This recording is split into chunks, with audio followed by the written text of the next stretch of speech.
পরে নিজের শাড়িটাকে খুলতে লাগলো। নিজের শাড়ি খুলে দিল রে বাবা।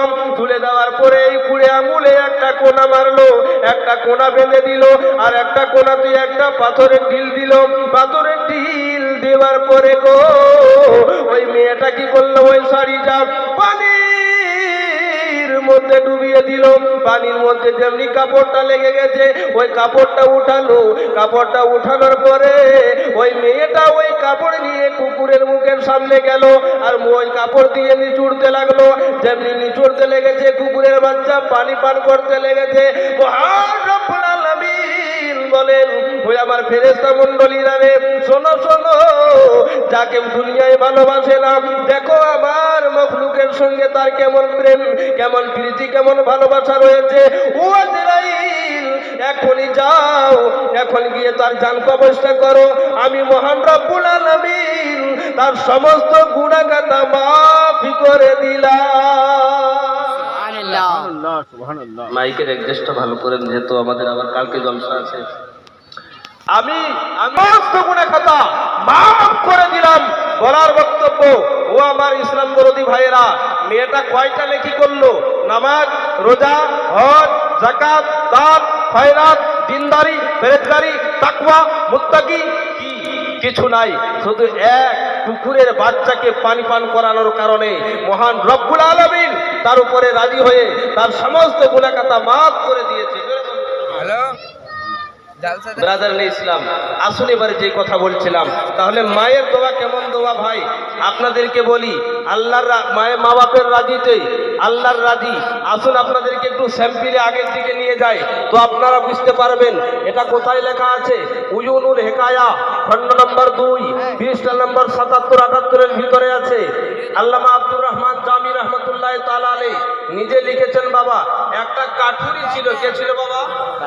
কথা বলেন না আপনারা। কাঠুরি ছিল, কাঠুরি ছিল। তার ব্যবসা কি ছিল? কাঠ। মা বাবা কারে বলে? আসুন আপনাদেরকে বলে দেয়।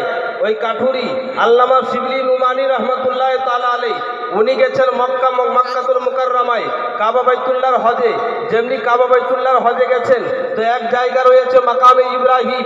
ওই মাকামে ইব্রাহিমে একটা মানুষ বসে আছে। বসে বসে আল্লাহ আল্লাহ আল্লাহ আল্লাহ আল্লাহ করে জিকির করতেছে। আল্লামা শিবলি 1 বছর দেখলেন, দ্বিতীয় বছর দেখলেন, তৃতীয় বছর দেখলেন ওই বান্দাটা একই জায়গায় বসা। যখন তৃতীয় বছর হয়ে গেল তখন আল্লামা শিবলি বলে উঠলেন, ও আল্লাহর বান্দা, তুমি এই জায়গায় মাকামে ইব্রাহিমে 3 বছর ধরে তোমাকে বসা দেখতেছি, তার কারণটা কি বলো, তার রহস্যটা কি বলো। যখন বলল রে মুসলমান, তখন ওই বান্দা বলে উঠলো, হে আল্লাহর ওলি গো, ও আল্লাহর ওলি, আপনি শিবলি নাকি? তখন উনি বলতেছেন, হ্যাঁ আমি মাওলানা শিবলি। তখন উনি বলতেছেন, তাহলে আপনারে বলবো, আপনারে বলবো আমি এই জায়গায় কেন বসে আছি। আমি বসার কারণটা বলি। আমি হলাম এক বাপের সন্তান। আমি হলাম বাপের একমাত্র সন্তান। আমার যখন বয়স ছিল, আমার যখন বয়সটা ছিল 6 বছর, আমার আব্বাজান করতো কি, জঙ্গল থেকে কাঠ নিয়ে আসতো, আর কাঠ নিয়ে এসে কাঠ বিক্রি করতো, আর আমাকে লালন পালন করে বড় করতো।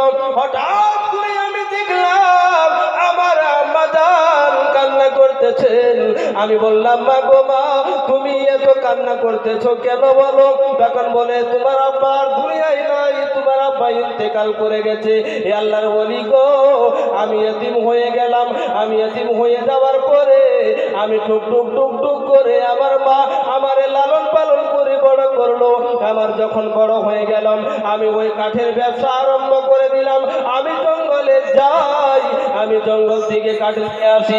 এরকম ভাবে দিনের দিন চলে যায়। একদিন আমার মা জননী বলতেছেন, ও আমার বউ, আমার সন্তানের, আমি টুকটুকে একটা বউ, আমার সন্তানকে আমি বিয়ে দিব। এই বলে দিয়ে আমাকে কি করলো বাবা, আমাকে বিয়ে দিল। আমার ঘরে যখন বনিয়ে আসা হলো, আমার মা যখন বনিয়ে আসলো, একদিন দুদিন একদম শর্টের মধ্যে কথাটা বলি বাবা, যখন 3-4 মাস হয়ে গেল, দেখবেন বউ শাশুড়িতে হয় না। জগতে এরকম কোথাও নাই। দেখবেন বউ শাশুড়িকে দেখতে পারে না, শাশুড়ি বউ দেখতে পারে না। টুক টুক টুক টুক ওই কাঠুরি বলতেছে, আমার বউয়ের সঙ্গে আমার আমার মায়ের ঝামেলা হতে আরম্ভ হলো। আমি কি করি, আমি আমার মাকে বুঝাই, আমার স্ত্রীকে বুঝাই, এরকম ভাবে আমার 6 মাস পেরিয়ে গেল। একদিন আমার স্ত্রীকে বললাম, আমার অর্ধাঙ্গিনী রে, আজকে আমি জঙ্গলে যাব, আমার জন্য পানি ভাতের ব্যবস্থা করে নিয়ে যাবে। আমি যখন গেলাম সারাদিন হয়ে গেল, আমার স্ত্রী পানি নিয়ে আসলো না, আমার স্ত্রী জল নিয়ে আসলো না। আমি রাত্রিবেলায়, আমি সন্ধ্যা যখন লেগে গেল, আমি ধরে রেগে অবস্থায় আসলাম যে আমার স্ত্রীকে আমি ধমকাবো। ঠান্ডার সময় ছিল, এখন এরকম ঠান্ডা, এরকম ঠান্ডার সময় ছিল। আমি যেমনি বাড়ি এসেছি তেমনি দেখতেছি আমার মা একদিকে বসা, আমার মা আগুন পুড়িয়েছে, আগুন লাগিয়ে দিয়েছে, আর আগুন লাগিয়ে নিজের শরীরটা গরম করতেছে। আমার স্ত্রী দেখলাম দরজায় বসে আছে। আমার স্ত্রী আমাকে বলে উঠলো, ও আমার স্বামী গো, আজকে তোমার মা থাকবে, না হলে আমি থাকবো। তোমার মা যদি থাকে এই ঘরে আমি থাকবো না। ও আমার পর্দা আড়ালের মা রে, মা তোমাদের জন্য বলি গো মা, তার জন্য আমি এই কথা তুলে ধরলাম গো মা। যখন বললো তখন ওই কাঠুরি বলতেছে, আমি সহ্য করতে পারলাম না, আমি পড়ে গেলাম, আর আমার মায়ের পেছনে পিঠে আমি একটা লাথি মেরে দিয়েছি। লাথি যেমনি লাথি মেরে দিয়েছি তেমনি আমার মা আগুনের মধ্যে পড়ে গেল, আগুনের মধ্যে পড়ে গেল। আমি ঘুরে তাকালাম, আমার স্ত্রীর দিকে তখন যেন কে আমার কানে বলতেছে, ওরে আল্লাহর বান্দা, তুমি নিজের জীবনটা কি করে নিলে রে, তুমি নিজের জীবনটা ধ্বংস করে নিলে। আমি যখন এই কথা কানের মধ্যে শুনলাম, তখন আমি নিজের মায়ের দিকে আমি তাকালাম। ততক্ষণে দেখছি আমার মা আর এ দুনিয়ায় নাই, ইন্তিকাল হয়ে গেছে। আমার মা ততক্ষণে আগুনে পুড়ে ছাই হয়ে গেছে, আগুনে জ্বলে গেছে, মারা গেছে। আমি কি করলাম, নিজের মাকে এই দুটো হাত দিয়ে তুললাম। তোলার পরে আমি জানাজা হলো, কাফন দাফন হলো। কাফন দাফনের পরে আমি রাত্রেবেলায় শুয়ে আছি, ঘরের কোণা থেকে আওয়াজ উঠছে, ওরে শোনা, তুমি নিজের জীবনটাকে ধ্বংস করে নিলে। ও নওজওয়ান বন্ধু, তোমরা খুব নাড়া লাগাচ্ছিলে রে ভাই, এত খামোশ হয়ে গেলে কেন, এত জলদি ব্যাটারি লো হয়ে গেল কেন?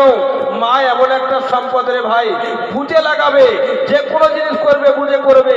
আজকে মুসলমান মসজিদ বিরান রয়েছে, বলছে এক ওয়াক্ত आएगा, एक दौर आएगा, दौर कब आएगा, मस्जिद ईरान पड़ा हुआ रहता है, दौर कब आएगा मुसलमान। একবার চিন্তা করে দেখেছেন, মসজিদ খালি আর বলছি মেরা ওয়াক্ত आएगा। আজকে নামাজি মসজিদে নাই, আমরা বলি মেরা দৌর आएगा। মসজিদ দিন রাত কান্না করে আর আমরা বলি মেরা দৌর आएगा। বলুন এরকম ভাবে কি আমাদের দৌড় আসবে? দৌড় যদি আনতে হয়, মসজিদকে পরিপূর্ণ করে দাও, তোমার সামানা হয়ে যাবে। জোরে বলুন সুবহানাল্লাহ। কথা ভুল বললাম নাকি ভাই? ভুল বললে আমাকে ধরিয়ে দিবেন। নামাজ পড়বে না মুসলমান, আগে পরিচয় ছিল কি? আগে প্রত্যেকটা ধর্মের একটা পরিচয় আছে। দেখবেন